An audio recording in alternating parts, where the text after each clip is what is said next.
힘있고 은혜로운 찬송으로 또 섬겨주셔서 감사합니다. 한 주간 평안하셨습니까? 지금 기쁘십니까? 저는 많이 떨립니다.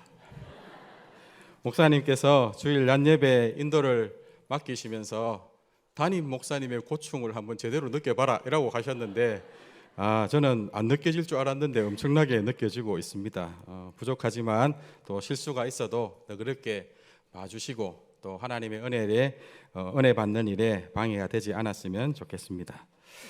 많은 사람들이 우리의 인생을 논하면서 여러 가지 정의를 내립니다. 그 중에서 대표적인 것이 인생은 고해다라고 하는 것입니다. 고통의 연속, 고통의 바다다라고 그렇게 말을 합니다. 인생을 살펴보면 뭔가 내가 원하는 대로 되는 일은 잘 없고 예상치 못한 많은 괴로움들이 인생을 힘들게 한다는 것이죠. 그래서 인생은 고해다라고 그렇게 많이 정의 내립니다. 틀린 말은 아닌 것 같은데 고통이 우리 인생을 차지하는 거의 대부분이다 이렇게 여기려니까 마음에 씁쓸함이 남습니다. 반면에 어떤 사람들은 인생을 잔치로 표현하고 정의합니다. 우리의 인생이 수많은 잔치의 연속이라는 것이죠. 그런데 가만히 생각해 보니까 진짜 우리는 많이 잔치합니다. 한 가정에 새롭게 아이가 태어나면 어떻게 됩니까? 온 집안이 잔치를 벌이지요. 새 생명이 태어났다고 기뻐하잖아요.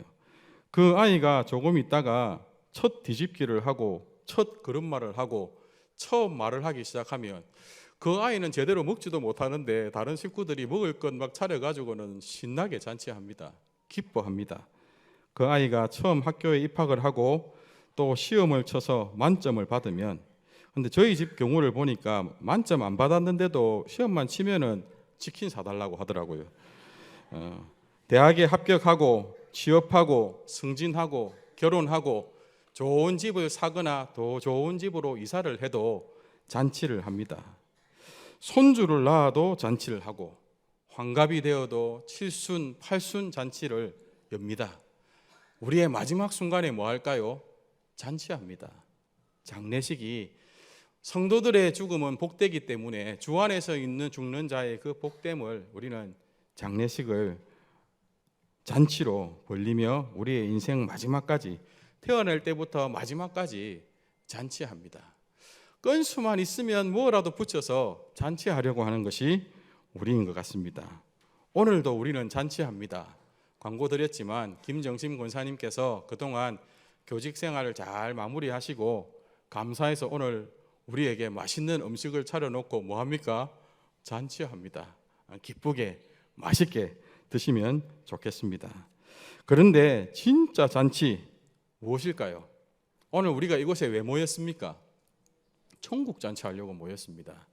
하나님께서 오늘 이 날을 복 주시고 저와 여러분의 인생에 복 주셔서 하나님이 베풀어 놓으신 이 좋은 잔치 자리에 불러놓고는 한량없는 은혜와 복을 내려주시는 줄로 믿습니다.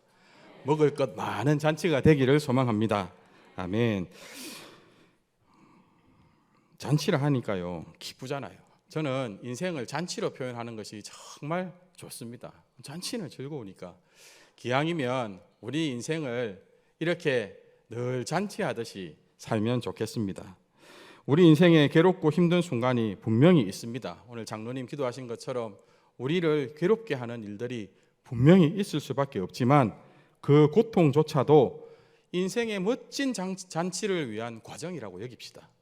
우리 인생의 멋진 잔치를 하기 위해서 우리를 더 잘 준비시키는 과정이라고 여기고 우리가 매 순간 기쁘게 잔치하는 삶을 살게 되면 좋겠습니다.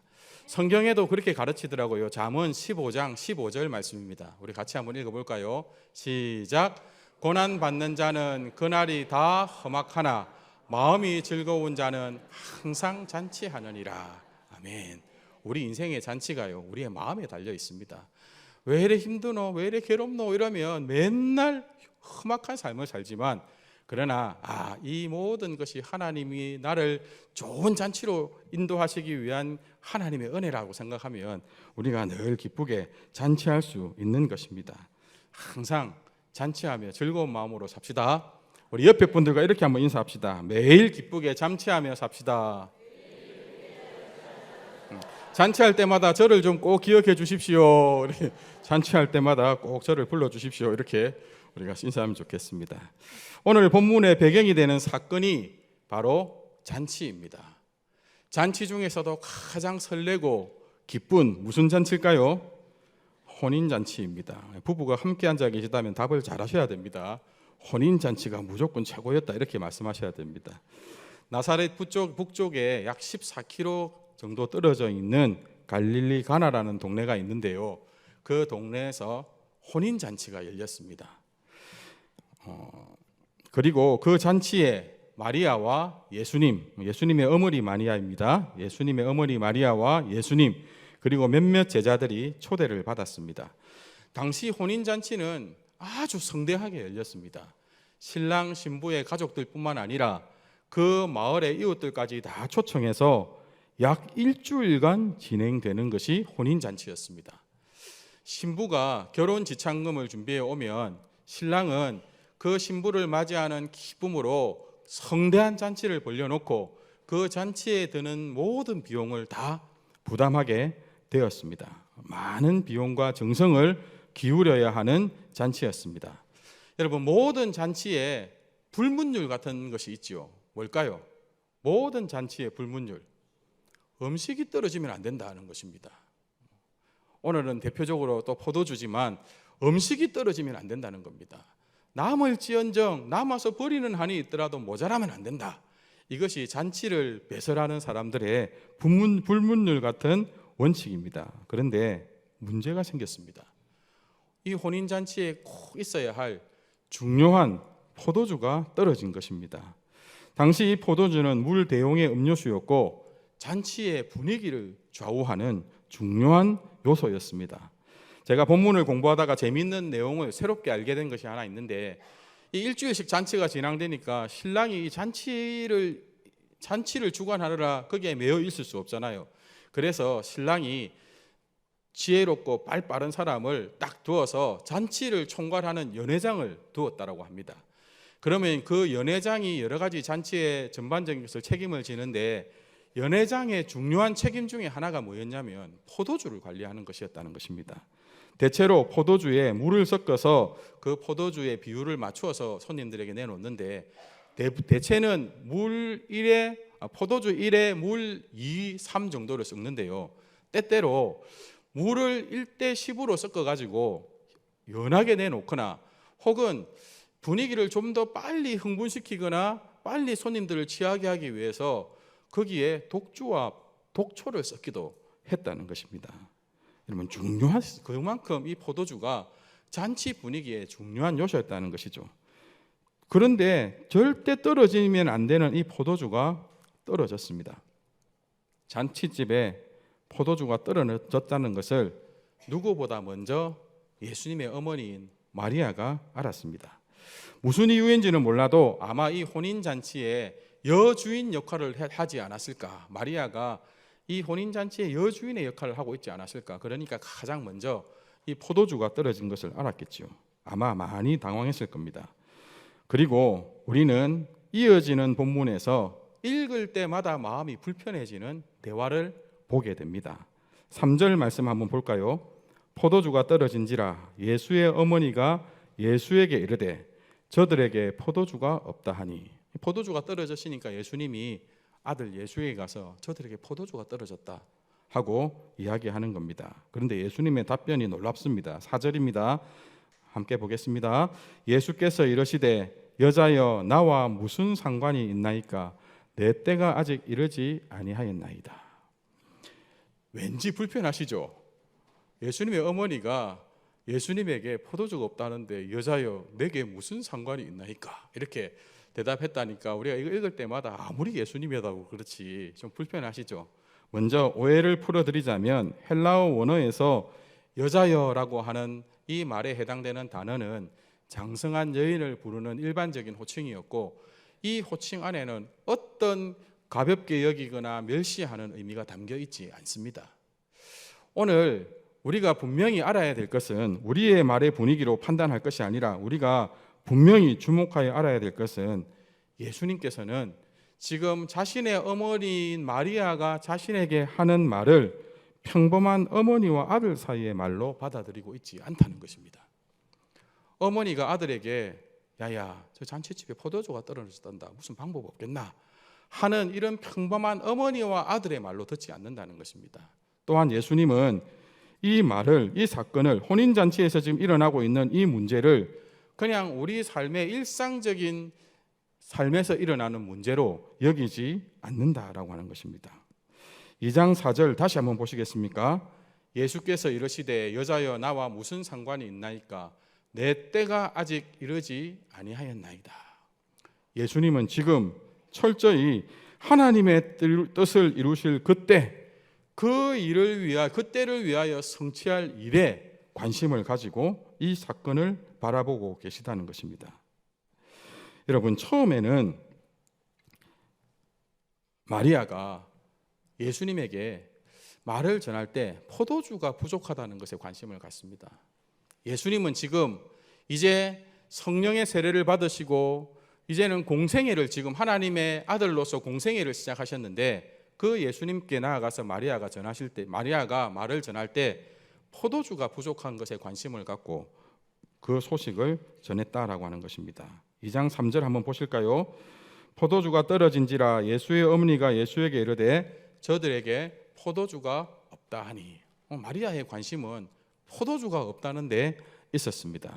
그런데 예수님과의 대화를 마친 후에 마리아의 관심이 바뀌었습니다. 마리아의 관심이 이제는 포도주에 있는 것이 아니라 다른 것에 있게 되었습니다. 5절 말씀입니다. 한번 보실까요? 같이 한번 읽어보겠습니다. 그의 어머니가 하인들에게 이르되 너희에게 무슨 말씀을 하시든지 그대로 하라 하니라. 아멘. 예수님의 입에서 떨어질 말씀에 관심을 갖기 시작했습니다. 말씀을 집중합니다. 그리고 그 예수님의 입에서 나올 말씀의 능력을 믿습니다. 여러분 갈릴리 가나의 첫 기적은 여기에서 시작이 되었습니다. 처음에는 내 안에 부족한 것이 무엇인지에 관심을 갖고 그것을 가지고 나아갔지만 그러나 예수님과의 대화 가운데 마리아의 관심이 이제는 예수님의 입에서 어떤 말씀이 떨어질 것인지 거기에 관심을 갖고 그 능력을 믿기 시작했다는 것입니다. 그 예수님과 대화를 나누던 그 자리에 6절 7절에 보면 유대인의 정결 예식을 따라 두세 통 드는 돌 항아리 6이 놓여 있었습니다. 이것은 손님으로 오시는 분들의 손과 발을 씻어 드리기 위해 제공되는 물을 담는 돌 항아리였습니다. 예수님께서 그들에게 말씀하십니다. 항아리에 물을 채우라 하신즉 아기까지 채우니. 예수님의 말씀이 떨어집니다. 더 이상 이제는 포도주가 없는 것이 문제가 되는 것이 아니라 예수님의 말씀이 새롭게 떨어지게 되는 것입니다. 그런데 상황에 맞지 않는 말씀입니다. 이해할 수 없는 명령입니다. 지금 떨어진 것은 포도주이지 손님들의 손과 발을 씻어줄 허드렛 물이 아니거든요. 그런데 예수님은 포도주가 떨어졌다는데 허드렛 물을 채워 돌 항아리에 채우라고 하인들에게 명령하십니다. 8절에 보면 또 말씀하십니다. 이제는 떠서 연회장에게 갖다 주라. 이것은 돌 항아리에 물을 담는 것과는 또 다른 측면이잖아요. 포도주가 부족한 연회장에 주전자에 그 물을 담아서 연회장에게 갖다 주라는 것입니다. 갖다 준 하인들은 책임져야 될 상황이 생길 수도 있습니다. 두려운 명령이고 그리고 받아들일 수 없는 순종하기 힘든 말씀입니다. 그런데 이 하인들이요 놀랍게도 다 순종합니다. 왜 순종할까요? 이 하인들이요 정말 부대끼고 부담스러운 이 명령을 왜 순종할까요? 하인이기 때문입니다. 하인들은 따져 물을 수 있는 권한이 없습니다. 그냥 시키면 시키는 대로 시키시는 일을 할 바퀴입니다. 그래서 하인들이 그 말씀하신 대로 순종했습니다. 놀라운 결과가 뒤따릅니다. 9절 말씀 한번 보실까요? 연회장은 물로 된 포도주를 맛보고도 어디서 났는지 알지 못하되 물 떠온 하인들은 알더라. 연회장이 신랑을 불러 그 그 허들의 물로 여겼던 그 물이요 최고급 포도주로 변화되는 것을 경험하고 맛보게 됩니다. 10절입니다. 말하되 사람마다 먼저 좋은 포도주를 내고 취한 후에 낮은 것을 내거늘 그대는 지금까지 좋은 포도주를 두었도다 하니라. 여러분, 이게요 그 잔치를 배설한 신랑의 최고의 칭찬 아닙니까? 이 잔치집에 모인 사람들이요 이 신랑을 지금 최고로 높이고 칭찬하는 것 아닙니까? 야, 이 사람 이거 진국이네. 진짜 난 사람이네. 보통 사람들은 손님들 취하게 하고 나면 값싼 포도주를 내서 그 잔치 자리를 모면하려고 하는데, 야, 이 사람은 진짜를 남겨뒀네. 여러분, 이 신랑 이렇게 멋진 사람입니다 하고 박수를 치고 건배를 하지 않았겠습니까? 여러분, 이 잔치에요 최고의 영광을 이 신랑이 받게 되더라는 것입니다. 최고의 찬사를 신랑과 그 신랑의 가족들과 그 신랑을 신부로 맞이하는 신부와 그 신랑을 남편으로 맞이하는 신부와 그 신부의 가족들 모든 축하객들이 기뻐하며 즐거워하게 되었습니다. 이 표적을 요한복음 2장 11절에서는 이렇게 결론 짓습니다. 예수께서 이 첫 표적을 갈릴리 가나에서 행하여 그의 영광을 나타내심에 제자들이 그를 믿으니라. 예수님께서요 그의 영광을 나타내신 사건이라고. 그의 영광이 무슨 영광입니까? 하나님의 아들의 영광을 드러낸 사건이라고 그렇게 말씀하고 있습니다. 여러분, 예수님께서 첫 표적을 통해서 하나님 아들의 영광을 드러내게 되실 때 어떤 일이 일어났습니까? 잔치 자리에서 부족해서 그 잔치가 실패로 끝날 뻔했는데 가장 영광스러운 최고의 잔치가 되는 일이 일어났습니다. 여기서 우리가 복음을 찾을 수가 있습니다. 오늘 말씀이 우리에게 전해주는 복음이 무엇일까요? 앞서서 요한복음 1장 12절에는 예수님을 향하여 이렇게 증거하고 있습니다. 같이 한번 읽어보겠습니다. 말씀이 육신이 되어 우리 가운데 거하심에 우리가 그의 영광을 보니 아버지의 독생자의 영광이요 은혜와 진리가 충만하더라. 아멘. 말씀이 되어 오신 예수님께, 말씀이 육신이 되어 오신 예수님 안에 하나님의 영광, 은혜와 진리가 충만한데요, 예수님께서 그 영광, 은혜와 진리로 우리 인생의 연약함을 바꾸어 최고의 잔치로 바꾸어 주신다라고 하는 것입니다. 내 안에 있는 모든 연약함, 내 안에 있는 모든 부족함을 책임져 주신다라고 하는 것입니다. 여러분, 우리는 부족한 것이 생길 때, 내 인생에 무엇인가 바닥났을 때 그것을 채울 능력이 없잖아요. 채울 능력이 있으면 바닥이 안 났겠죠. 채울 능력이 없어서 어찌할 줄을 몰라 하고 있는데, 그래서 우리가 할 수 있는 것은 내가 믿는 주님께 기도하는 것밖에 없는데, 그렇게 내 문제를 아내는 것밖에 없는데, 그렇게 아뢰면 충분하다는 것입니다. 주님 안에 있는 충만함으로 우리의 모든 문제를 책임져 주시겠다라고 하는 겁니다. 빌립보서 4장 6절 7절입니다. 같이 한번 읽어보겠습니다. 아무것도 염려하지 말고 다만 모든 일에 기도와 간구로 너희 구할 것을 감사함으로 하나님께 아뢰라. 그래야하면 모든 지각에 뛰어난 하나님의 평강이 그리스도 예수 안에서 너희 마음과 생각을 지키시리라. 아멘. 지켜주시겠다는 겁니다. 너희들이 아뢰면 내가 하나님의 모든 지각에 뛰어난 하나님의 평강으로 우리를 지켜주시겠다라고 하는 것입니다. 그런데 중요한 것이 있습니다. 믿음으로 간구해야 됩니다. 바닥난 것, 모자란 것, 결핍된 것을 놓고 그것을 붙들고 그것을 구하면 안 된다는 것입니다. 예수님께 집중하여 그분의 말씀을 구하라는 것입니다. 너희의 연약한 상황을 놓고 구하되 너희들에게 없는 것, 모자란 것, 그것을 붙들고 그것에 집중해서 그것을 구하지 말고 너희에게 아뢰라고 하시는 그 분께 그분의 능력, 그분의 말씀을 구하라고 성경은 가르쳐주고 있는 것입니다. 바닥난 것을 구하지 말고 하나님을 구하라라는 것입니다. 이것이 믿음입니다. 믿음은 나에게 근거가 없습니다. 내가 지금 내 문제를 아뢰는 그분이 누구신지, 그분이 가지신 능력이 무엇인지에 내 믿음의 결론이 지어지는 것이지, 그 내가 아뢰는 나에게 어떤 근거도 있지 않다는 것입니다. 내 기도와 간구를 들으시는 분이 전지전능하신 하나님, 모든 답을 아시고 모든 것을 하실 수 있는 분이시라면 우리는 그분께 기쁘게 믿음으로 나아가 우리의 문제를 아뢰야 됩니다. 그리고 우리가 기다릴 것은 무엇입니까? 그분의 말씀, 그분이 행하실 그 일의 방법, 그리고 그 때를 기다리는 것이라는 것입니다. 그분의 응답을 기다리는 것이 저와 여러분의 모습이 되어야 한다는 것이죠.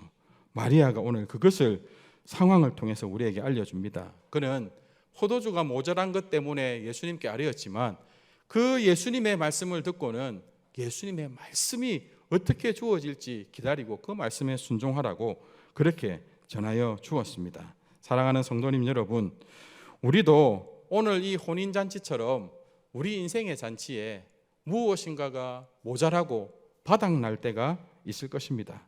잔치를 열어야 되는데 그 잔치를 열 돈이 떨어지고 힘이 떨어질 수 있습니다. 정성껏 준비를 했는데 준비한 음식과 물품들이 떨어질 수 있습니다. 정작 잔치 한번 이제 해보려고 하는데 건강을 잃어서 잔치할 수 없는 상황이 만날 수도 있고요. 잔치를 벌려놓았는데 손님들이 오지 않는 경우도 있을 수 있을 것입니다. 얼마 전 한 기사를 봤습니다. 한 아이의 엄마가 자신의 아이의 생일에 반 친구들을 초청했습니다. 그 아이는 일반 학교에는 다니고 있지만 자폐가 있는 아이였고 엄마는 생일 잔치에 친구들을 불러서 자신의 아이를 한 번 더 잘 부탁할 겸 아이들이 좋아할 만한 각종 음식들을 정성껏 준비해서 그 반 친구들을 초청한 것이었습니다. 그런데 시간이 되어도 아무도 오지 않았습니다. 초조하던 엄마가 안 되겠다 싶어서 인터넷 맘카페에 상황을 밝히고 제발 누구라도 좋으니 좀 우리 아이의 생일 잔치 자리를 채워달라고 그렇게 글을 올렸는데 놀랍게도 시간이 얼마 지나지 않아 여러 어머니들이 자신의 아이의 손을 잡고 생일 자리에 와서 성대하게 잔치를 잘 치를 수 있었다고 하는 이야기를 읽었습니다. 그 어머니는 참 생일 잔치를 할 수 있어서 다행스럽기도 하지만 또 고맙기도 하지만 한편으로는 많이 슬프고 속상해서 눈물을 쏟았다는 기사를 전했었습니다. 여러분, 우리의 인생도 필요한 것이 바닥나서 잔치가 실패로 끝나버릴 것 같은 때가 있습니다. 그러나 모든 것이 바닥난 그때가 바로 우리 주님이 일하시는 때입니다. 그때가 바로 하나님께서 일하시는 때라는 것입니다. 우리가 즐겨 부르는 찬송 중에 이런 곡이 있습니다. 날이 저물어 갈 때 빈들에서 걸을 때 그때가 하나님의 때 내 힘으로 안 될 때 빈손으로 걸을 때 그때 고백해 여호와 이래. 그 고백을 받으시면 어떻게 하시죠? 주가 일하시네, 주가 일하시네. 주님께서 일하십니다.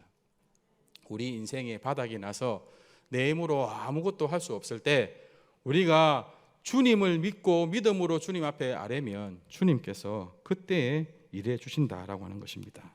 예수님께서는요, 이것을 위해서 우리 가운데 오셨습니다. 마태복음 11장 28절 말씀을 한번 같이 읽어보겠습니다. 시작. 수고하고 무거운 짐진 자들아 다 내게로 오라. 내가 너희를 쉬게 하리라. 우리 주님 잘 아신다니까요. 우리가 얼마나 수고로운지, 우리가 얼마나 무거운 짐에 눌려 어쩔 줄 몰라 하고 있는지를 알고 그런 우리를 위해서 오셨다니까요. 내게로 오라고. 내가 책임져 주겠다고. 내가 수고하고 무거운 짐 때문에 실패할 것 같은 인생의 잔치를 최고의 잔치로 바꾸어 주겠다고 그렇게 말씀하고 계시는 것입니다. 저와 여러분 지금도 한창 인생의 잔치를 벌이고 계실 것인데 우리 인생의 잔치에, 내 인생의 잔치에 예수님께서 초청받아 와 계십니까?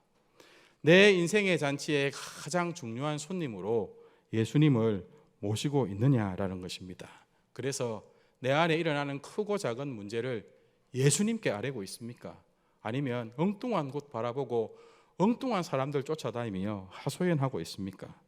믿음으로 주님께 가져가 아뢰고 주님의 평강과 안식을 받는 저와 여러분 되기를 말씀으로 축복합니다. 또 한 가지를 우리가 더 살펴볼 수 있는데요. 오늘 예수님의 영광이 드러난 이 혼인잔치에서 신랑만큼이나 큰 선물을 받은 자들이 있습니다. 누구일까요? 하인들입니다. 2장 9절 말씀입니다. 연회장은 물로 된 포도주를 맛보고도 어디서 났는지 알지 못하되 물도 온 하인들은 알더라. 여러분, 아무도 몰랐습니다. 이 포도주가 도대체 어디서 났는지, 이 포도주가 갑자기 어디서 나왔는지 신랑도 몰랐습니다. 그런데요, 하인들은 알았습니다.